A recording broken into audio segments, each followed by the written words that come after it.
It should come as no surprise that the same media and politicians that lied about weapons of mass destruction in Iraq, lied about chemical attacks in Syria, lied to justify intervention in Libya and countless other countries around the world, that same media and those same politicians are lying to the American public yet again about the situation in Ukraine. They want to portray it as if this is some act of aggression on the part of Russia, but the facts are completely the opposite. What the media won't tell you is that the Ukrainian government, which is a puppet government of the West, which was installed in 2014 with US funding and backing, and American politicians like McCain going over to Ukraine to support the coup in person, that government, the Kiev regime, the Ukrainian government, has been bombing the people of Donbass, which is the region in the eastern part of Ukraine, who took up arms against the US-backed fascist coup in 2014, and the Ukrainian government has been bombing the civilians of Donbass for 8 years. And what the media won't tell you is that last week, before Russia intervened in Ukraine, before Russia recognized the Donetsk and Lugansk republics of Donbass, the Kiev regime, the Ukrainian government, backed by the United States, resumed its heavy bombardment of against the civilian population of Donbass, which forced a huge exodus of civilians from the Donbass, and Russia was forced to take in over 80,000 refugees from the Donbass. So the media will never talk about that, even though that's what instigated this whole thing. You know, they want to talk about Russian aggression. Russia's been extremely patient, in fact. They've waited 8 years before recognizing the republics in the east, the Donetsk People's Republic and the Lugansk People's Republic. And Ukraine, the Ukrainian government, which is a US puppet government, had signed the Minsk Accord in past years, both the first Minsk Accord and Minsk II, which said that the Ukrainian government would stop its assaults against the Donbass. Well, the Ukrainian government was never serious about fulfilling its end of the Minsk Accords and has, over the years, for the past 8 years, been bombing on and off, sniping. The civilians are being hit by the Ukrainian government, artillery and such. And for 8 years, this has been going on with the Ukrainian government as the aggressor in this. So after 8 years of this situation with the Ukrainian government's dishonesty and lack of any sort of seriousness to try to come to a negotiation with the peoples in the east of the country who took up arms and declared independence from the coup government after their democratically elected government was overthrown by the US and these neo-fascist puppets, the Ukrainian government was never serious about a peaceful resolution to this. And that became completely obvious to anyone last week when the Ukrainian government resumed its heavy bombardment of the Donbass. So it was the Ukrainian government that brought this upon themselves. And for months leading up to this, we saw the lockstep propaganda of the US media, the Western media, corporate media, spreading this propaganda and hysteria about an impending Russian invasion. Non-stop, they're talking about Russian invasion. It's going to happen any day now. It's going to happen any day now. At one point, they even gave a specific date, and then that date passed without it happening. The reason for that was because they had a multifaceted strategy to this. They figured on one hand, they could push, the US government could push their puppet in Kiev, the Ukrainian government, the Zelensky government, to attack the Donbass. And this media, constant barrage of media propaganda about a Russian invasion would basically tie Russia's hands and prevent them from doing any retaliation to this Ukrainian aggression, because there would be all of this hysteria already built up, and they would feel that there'd be huge condemnation for them to defensively respond. So that was part of it, to try and the media give cover for the Ukrainian government to massacre the people of the Donbass and prevent Russia from doing anything about it by building up this hysteria, this sort of before anything happens, to try and build up a hysteria about it. That way Russia feels that it wouldn't be able to do it without international condemnation, even though it'd be completely defensive. Let's remember, the Ukrainian government is full of neo-Nazis. You can just look up the Right Sector Party of Ukraine, the Svoboda Party, and most importantly, a wing of the Ukrainian military is an actual open neo-Nazi organization, the Azov Battalion. They're proud of it. They're open about their neo-Nazi beliefs.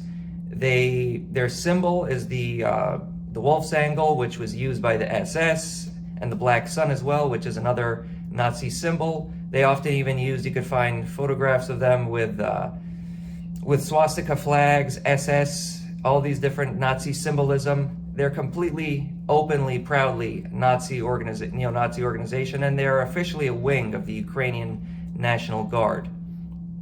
And they have expressed repeatedly their desire to ethnically cleanse all ethnicities that they deem undesirable, especially the Russian population of the East, as well as Jews and Poles and others. But they have a particular hatred for Russians, Russian speakers in Ukraine. And let's remember, the media wants to portray Ukraine as if it's some country that's been around since the beginning of time, and as if Ukrainians are all the same. The funny thing is, most of these media hacks and all of these idiots who are now going on about Ukraine and the sovereignty of Ukraine, they can't even find Ukraine on a map. They didn't even know anything about Donbass before this started before this all took place in the past couple of days. They didn't know anything about this, but now all of a sudden they claim to be experts on all this. It's very similar to any issue around the world. You know, there's the situation in China in Xinjiang with the Uyghur population. None of these hacks trying to condemn China knew anything about the Uyghurs before this. Now all of a sudden they claim to be experts on the Uyghurs. They can't even pronounce the word. They talk about, oh, the Uyghurs, we got to save the Uyghurs. They don't know anything about these people around the world. They don't know anything about geography or the histories of these countries. But all of a sudden, the U.S. media and U.S. government starts trying to demonize countries around the world. And all of a sudden, these idiots who never gave a damn or knew anything about these places before think that they're experts all of a sudden. And it's manipulation by the U.S. government and U.S. corporate media, because this is propaganda, is what it is. So from the U.S. government, the NATO expansionists, the imperialists, what their view was they could build up this anti-Russia hysteria in the media, and that would give cover for the Ukrainian government to go in with these neo-Nazi genocidal organizations and massacre the Russian-speaking people of Donbass and conquer the Donbass, which had been declared independence from the corrupt Kiev regime since 2014. That's on one hand. On the other hand, they looked at it as if, well, if Russia did intervene anyway, they could put heavy sanctions on Russia. Now, why would they want to put heavy sanctions on Russia? The United States is currently sanctioning countless countries around the world. So many countries. You could look up the list. You could see the map of how many countries. Sanctions is the new form of imperialism. And in fact, even called sanctions is it's a misnomer, because most of these sanctions have no international backing whatsoever. They're unilateral coercive measures by the U.S. government to target independent governments around the world, especially that do not allow their resources to be controlled by Western corporations, especially Western oil companies and international banks, to have their control over these countries. So sanctions are a weapon of war by the U.S. government. And what they were looking at was to sanction Russia to try and it's an insane idea. They thought they would knock Russia off the international market with these sanctions, because let's remember, Russia is a huge energy producer and exporter, a huge exporter of natural gas, as well as oil, but particularly natural gas. The Western oil companies, which are tied in with the big banks, they view Russia as a major competitor. You know, it's funny.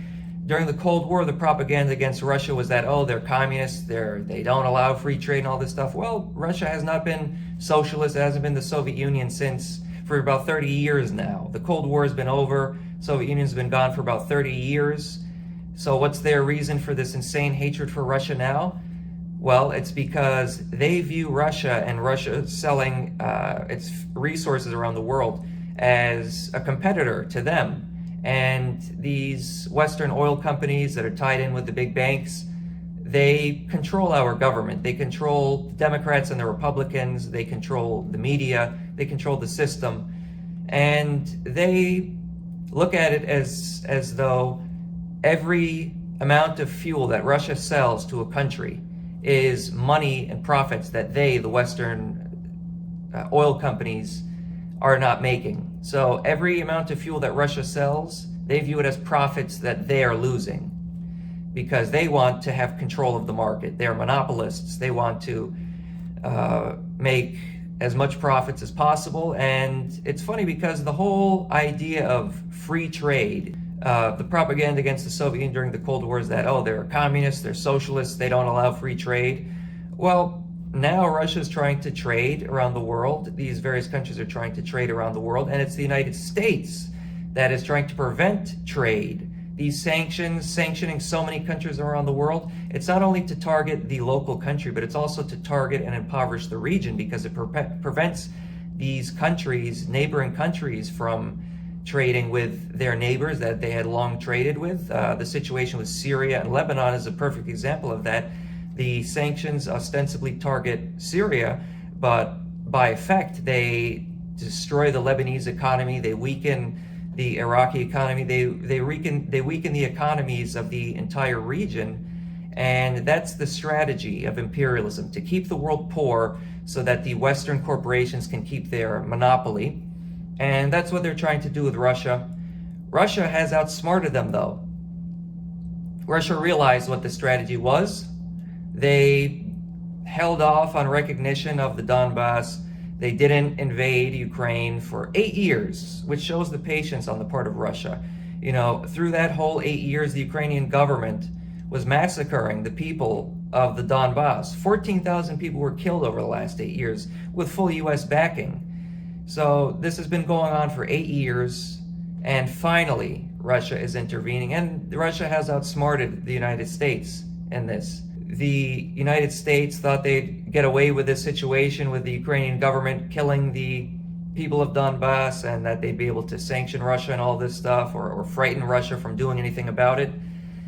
Well, Russia has outsmarted them. A few days ago, they declared the recognition of the Donetsk People's Republic and the Lugansk People's Republic in the east, in Donbass. And it's funny because all the Western media hacks, Biden and all these fools, war criminals, they want to say, oh, Russia, you can't invent countries out of nowhere. These people declared their governments years ago. It was not Russia. Russia, as I said, did not recognize them for 8 years. Now they finally are. It was not Russia that created them. It was the people of Donbass who declared their independence from the corrupt fascist regime in Kiev that was put in power by the United States. And if you really think about it, it was the United States that forced this situation to happen by overthrowing Ukraine's democratically elected government in 2014. And if anyone has any questions about that, I would urge them to look into a great documentary from Oliver Stone called Ukraine on Fire, which documents without any question, no one can deny the facts in that. They show the specifics of the funding and the backing of these groups, far-right organizations that toppled Ukraine's democratically elected government in 2014. And it's proven, it's undeniable. So I would recommend people to check out the Oliver Stone documentary called Ukraine on Fire. You can find it on YouTube. It's a bit old now. It's from 2016, so there's a lot of stuff that's happened since then. But that'll at least give you a background as to how it was the West, particularly the United States, that instigated this situation and never respected Ukraine's sovereignty. For all of their talks about Russia supposedly violating Ukraine's sovereignty, well, it was the United States that violated Ukraine's sovereignty and opened up this whole situation by toppling Ukraine's democratically elected government in 2014. And now what Russia is doing is moving into Ukraine, not in an act of aggression, but to clean up America's mess, to clean up the West's mess. The country, Ukraine, has been in a horrible economic situation. It's the most corrupt country in Europe. Insane levels of austerity and neoliberalism has been forced on the Ukrainian people. They've been suffering terribly.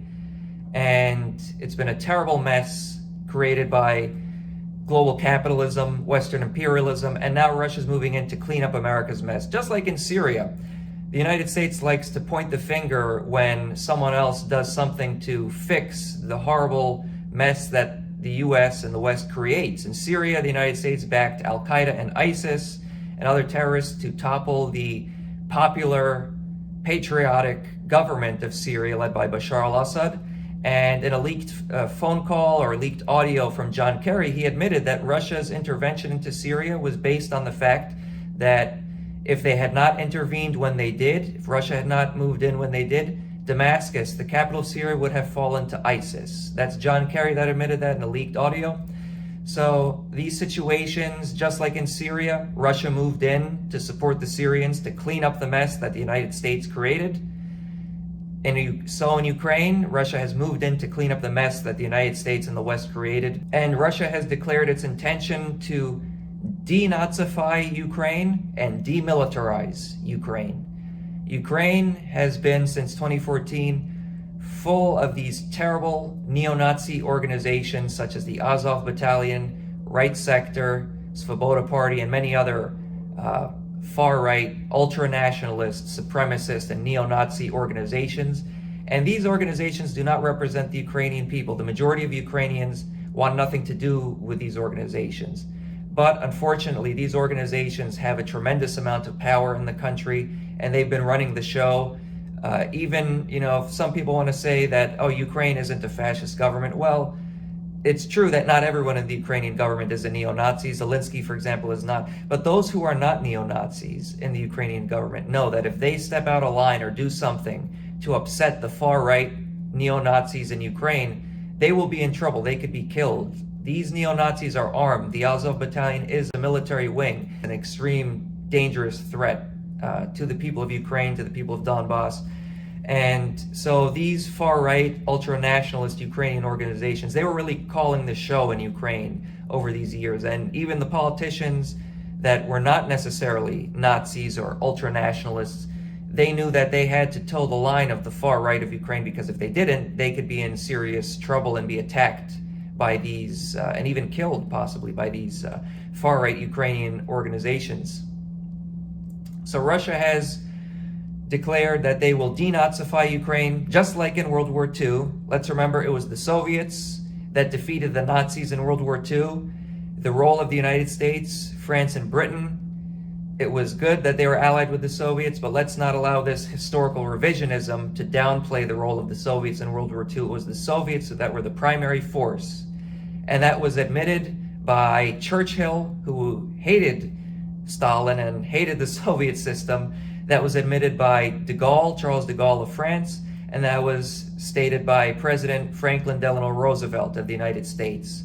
At the time, the leaders of France, Britain, and the United States acknowledged that it was the Soviets that were the true force that defeated the Nazis. And according to the US military statistics, 80% of the Nazi army was destroyed by the Soviet Red Army. So that means that all of the other countries, Britain, France, the United States, so on, made up approximately, between all of their combined forces, made up about 20% of the destruction of the Nazi army. So let's not allow this historical revisionism, all these idiots and hacks, to try and compare Russia to Nazi Germany.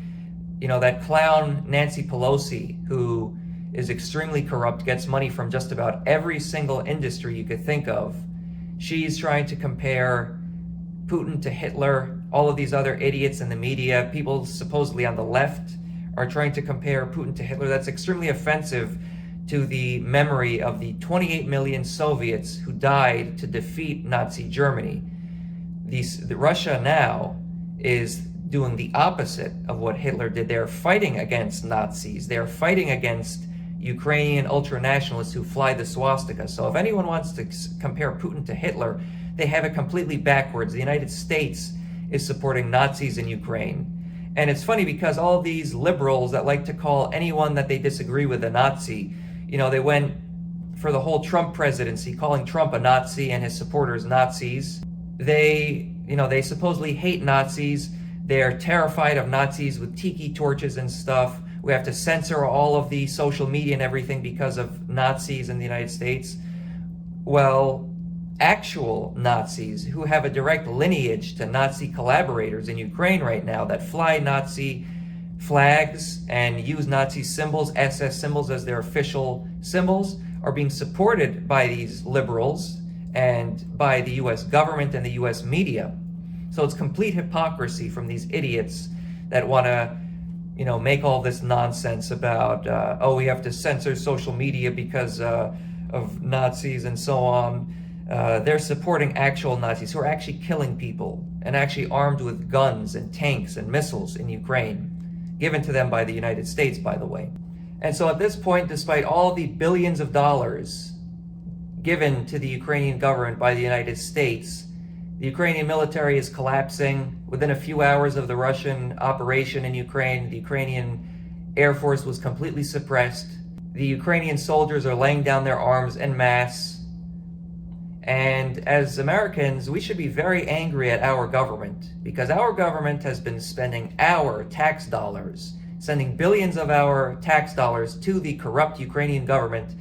And for what? It's falling apart. Its Air Force couldn't even last for a few hours.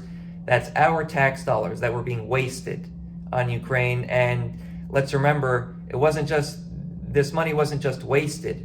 These military-industrial complex corporations, these war profiteers that control the politicians, the Democrats and the Republicans, they made huge profits off of this war in Ukraine. They're the ones who benefited from this war in Ukraine. Russians and Ukrainians dying, that doesn't matter to them so long as they make their profits. And we should be extremely angry at the Biden administration, the Trump administration, and the Obama administration for years sending our tax dollars to this corrupt Ukrainian government in bed with Nazis. And so Zelensky, he knows that he's in a serious amount of trouble. Either if he negotiates with Russia or not, he's in a serious amount of trouble. Now all of a sudden, before he wanted to act tough and didn't want to negotiate. Well, now all of a sudden he's saying that he's willing to negotiate.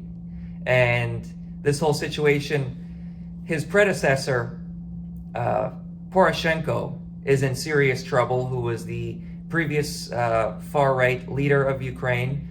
He is now on trial for treason. And that should show you that these puppets, they have no honor. They'll eat each other. They'll throw each other under the bus.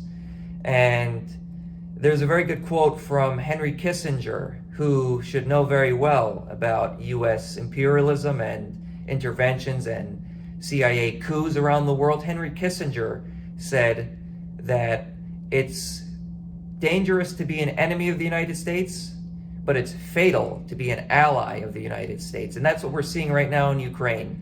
The Ukrainian government thought that they could rely on the United States to conquer the people of Donbass and attack Russia.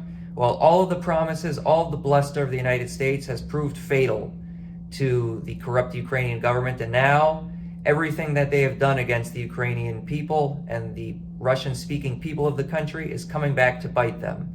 And if we look back at Vladimir Putin's speech, he said very clearly that those criminals, those neo-Nazis who burned people alive, who massacred people throughout the country. Look up the 2014 Odessa trade union building fire, where these far-right neo-Nazi extremists burned people alive. They burned people alive who wanted to associate with Russia. These were activists who were opposed to the new coup regime, and these far-right neo-Nazis burned them alive. And they will be held accountable. As Putin pointed out, they will be brought to justice, and that is happening now in Ukraine. They will all be found and brought to justice, these criminals. And it's funny because they thought that the United States would back them up. Well, as that Kissinger quote shows you quite clearly, it might be dangerous to be an enemy of the United States, but it's fatal to be an ally of the United States. Now, despite all this media propaganda trying to demonize Russia and nonstop focus, they like to say, oh, we care so much about the civilians of Ukraine. They didn't give a damn for the past 8 years when it was the Ukrainian government bombing the people of Donbass with full American support, full NATO support. They didn't give a damn about it. And since this Russian operation has happened in the past 48 hours or so, the media has not been talking about how Israel has illegally bombed Syria again. Syria has been bombed by Israel hundreds of times since the start of this U.S. Overthrow regime change attempt in 2011. Israel has repeatedly bombed Syria, and now they've done it again, and the media is silent on that. Furthermore, the media is silent on Saudi Arabia's bombing of Yemen, which has just happened again. Saudi Arabia has been bombing Yemen for years with full U.S. support, and they've done this again since the Russian operation in Ukraine, and the media has been silent on that. They don't give a damn about that. Furthermore, the United States bombed Somalia since this whole thing happened. They're not talking about that. They just want to talk about Russia. They just want to demonize Russia because it's propaganda. The media is spreading propaganda, and it should be no surprise because the same media and same politicians that lied about Iraq, lied about Syria, lied about Libya, and you want to go back further into the Cold War, countless list of countries that the United States invaded or overthrew.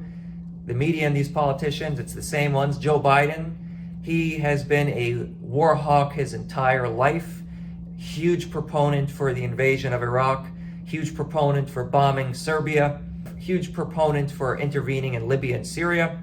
So they've never seen a war that they don't like. And now that another country is intervening to secure its border and to prevent the population in its neighboring country from being massacred by self-declared wannabe genociders, by self-declared ethnic cleansers who openly talk about ethnically cleansing populations in their country, now that Russia's intervening to stop that, all of a sudden these idiots, not only in the media, but these idiots who follow the media are saying, oh, we have to condemn Russia, oh, the humanity. They never gave a damn about anyone being bombed by the United States. They never gave a damn about the Ukrainian government killing its own people for all these years. They just want to demonize Russia because on one hand, the media and the politicians, they're in the service of the arms industry, the oil corporations that are tied in with the big banks, and they're propagandizing these idiots who see the media coverage and just believe whatever they see on TV. And it's interesting because you're seeing some people on the left who you would think were anti-imperialists coming out and saying completely idiotic things. One person that comes to mind is Abby Martin, unfortunately. She generally was very anti-imperialist. Now all of a sudden she's condemning Russia for this defensive operation in Ukraine. It's absolutely ridiculous. Then you see other liberals who naturally they support every war and everything, who are condemning Russia and supporting U.S. measures, U.S. imperialism, their country's imperialism and NATO's measures, and so on, and supported all of this stuff leading up to this. Bernie Sanders, AOC, where were they in all of this time to condemn the U.S. meddling in Ukraine? Where are they to condemn neo-Nazis in Ukraine? You know, they want to call Trump a Nazi and all these things. Well, where there's actual Nazis, swastika-carrying Nazis, these liberals and supposed leftists are nowhere to be found. And that's because they're not really leftists. They are corporate shills. They are for rainbow capitalism. They are not for socialism. They support all of these wars. They support their government in attacking all these countries, and they demonize anyone who tries to stand up against U.S. hegemony. And this, what the United States is trying to do, there's very little the United States can do at this point. Russia has called America's bluff, and now the United States is talking about sanctioning Russia. Well, Russia has been very well prepared for sanctions since 2014, when the United States put its sanctions on Russia. Russia's been preparing for this situation, and countries around the world are not going along with the United States. There's disagreement between the European Union and the United States as far as what to do with sanctions and the SWIFT system. The situation with India is very interesting. India has long been an ally of Russia, and the United States is trying to pressure India to condemn Russia. India refuses to condemn Russia and is actually looking into ways of continuing to trade with Russia in case severe sanctions are placed on Russia.